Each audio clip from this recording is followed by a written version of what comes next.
Hey, fifth grade. For today's word work lesson, we're going to continue working with our mentor sentence.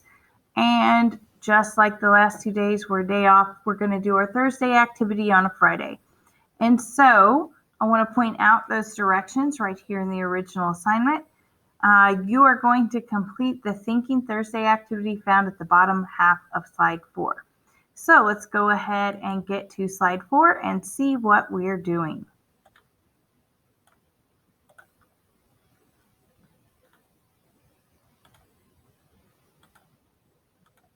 All right. So I'm going to keep this here. It says create a new sentence that uses the same pattern as the mentor sentence. Use the grammar skills we learned this week as well. And so the grammar skills that we've been learning, we talked about independent and dependent clauses. We talked about the different parts of speech, and we will continue to build on these things. So just make sure that you're following the pattern up here the way that it has. This is also a compound complex sentence. So we have this compound sentence that has multiple subjects and multiple predicates, but then we also have more than one independent and dependent clauses involved as well. So that makes it a compound complex. Don't worry if you don't understand that or don't know what it means. It is talked about in the reference pages attached to this assignment. But if you just follow this pattern, you're going to be fine. You're creating a new sentence, but you're following this pattern. And so I'm going to go ahead and walk through this with you, and then I'm going to have you go back in and do your own. I know yesterday I had to pause and then come back, but I want to make sure you understand that we're taking this sentence and we're applying it to a new situation. So it's a brand new sentence about something completely different, but it should follow the pattern here.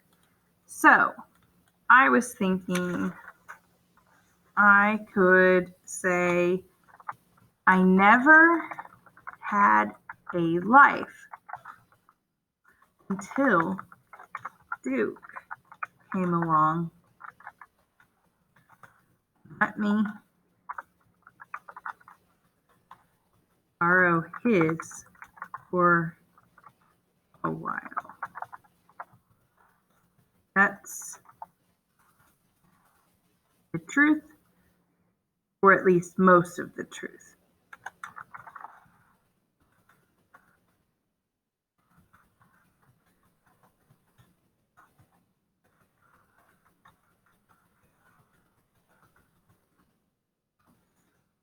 Okay. In our mentor sentence, Max, the narrator, is saying that he didn't have a brain until his friend Freak came along and allowed him to borrow his. This is an unlikely thing that you would borrow from a friend. And so I wanted to stick with that pattern. And so I just changed the name of the friend and I changed brain to life. You know, sometimes as kids, even as adults, we feel like somebody else's life is so much more exciting or so much better than ours. And we just wish that we had that. And so while that's often not true, and there are always things that you don't know about their situation that you probably wouldn't want to be part of your situation. I thought that this worked in this pattern, so I went ahead and did that. And then that's the truth, or at least most of the truth. So I changed it up a little bit instead of the whole truth. I didn't want to copy it exactly. Because there's definitely more to the story, just like there was more to the story about the whole borrowing the brain. It required an explanation from me because I have read that book for it to make sense. So this follows that pattern and achieves the same effect.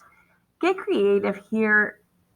Stick with the pattern like I did, but the sky's the limit, guys, and I'm certain that you guys can come up with something way, way, way better than what I did. I love it when you're smarter than me, and so show off those smarts.